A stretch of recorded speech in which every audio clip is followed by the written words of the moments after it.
Hey folks, and welcome back to The Mortgage Farmer here at the Halifax Hilton. Today, I'm going to show you one of my favorite hacks that I have created here at the cabin.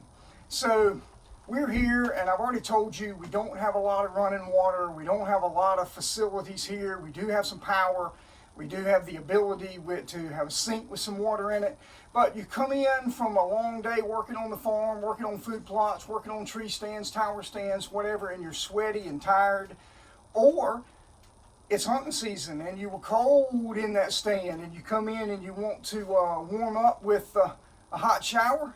What do when you don't have water and you don't have indoor shower facilities? Well, you make one. How many of you guys have ever been to the beach and you stay at a cottage and come back to that cottage from the beach and there's an outdoor shower there that helps you rinse off the sand and the salt water before you go inside? Same concept here. I just had to get creative. So let me tell you about my indoor, outdoor shower that we've got here. So the first thing that you do, I went to the local facility, the local Northern Tool, Agri Supply, or even Amazon in this day and age, and picked up a turkey fryer. That turkey fryer will baste and cook your turkey on Thanksgiving to a golden brown. It's perfect, but it can be used for many different things. Let me show you what I've done. So I went and I picked up this turkey fryer. Get this out of the box here for you. Lay this down. I went and picked up this turkey fryer, and basically you've got a 30-quart pot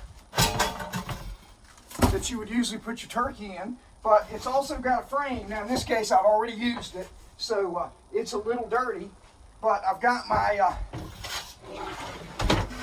my burner right here, and of course you just hook it up to a 20-gallon or 20-pound propane, little small propane tank. Here's your turkey fryer right here.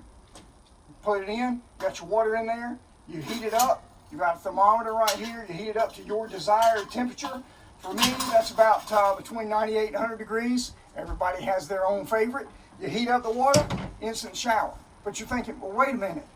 How do you get the water into the pot, and how do you get the water out of the pot? Well, you've already seen how I built my water tanks on an elevated platform around the end of our cabin here at the Halifax Hilton.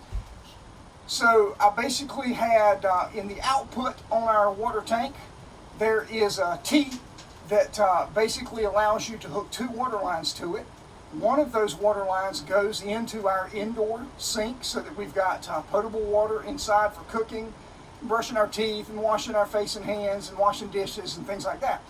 Then we've got one that goes outdoors, and I have a line run across the end of our cabin here, and it's at elevation because our water tanks are about 8 feet off the ground, so it's at elevation. So we've got gravity feed, and I just put a little toggle switch on the end of that water line, and it drops right into this tank.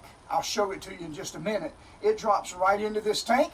It fills it up. You turn it off. You heat your water to your desired temperature.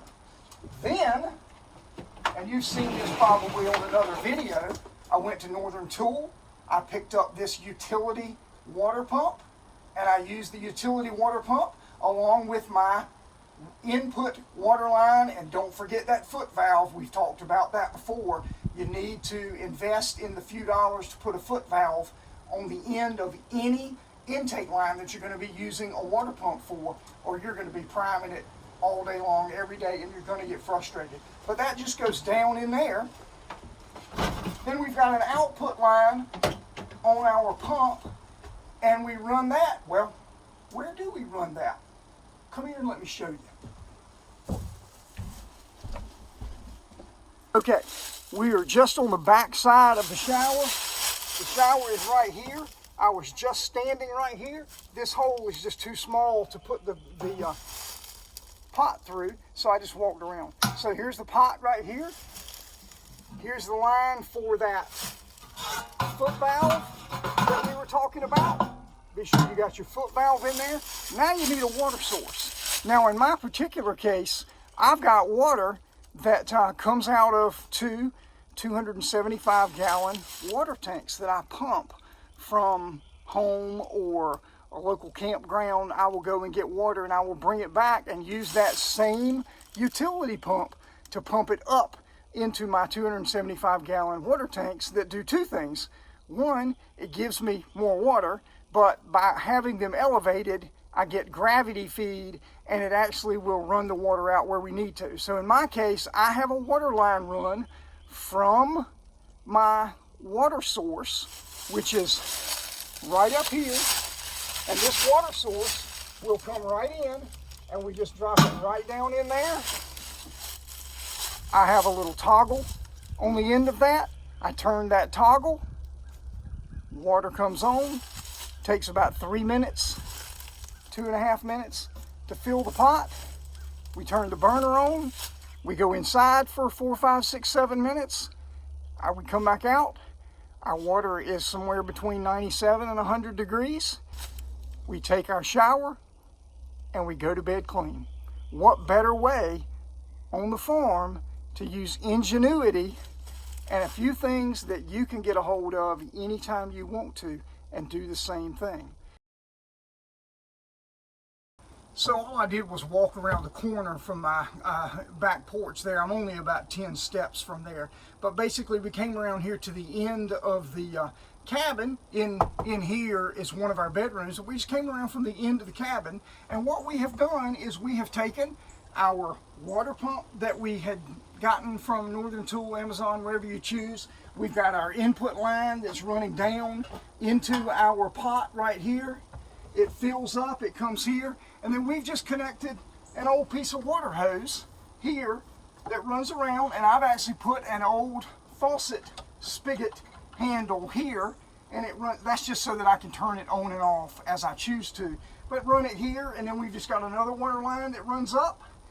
I got a piece of plastic conduit that was bent, put some hooks here to hold it in place, ran the water hose through, put my faucet head right on it here, and just like that, instant outdoor shower. In this particular case, we've got a nice shower curtain. We've built a privacy fence around it all the way on all sides. You come in here, you're secluded, you're underneath just in case it's raining outside or whatever the case may be. But just like that, we've got a hot water shower in a situation where we don't have indoor water, a hot water heater, or an indoor bathroom with shower facilities. Just like that. Folks, if you've liked this video, if you've learned anything from this video, be sure and hit that like button. And I would also appreciate it if you would. We get our traffic from subscriptions. If you would hit that subscribe button down in the corner there, we really appreciate it. Thanks for watching us on The Mortgage Farmer here at the Halifax Hilton.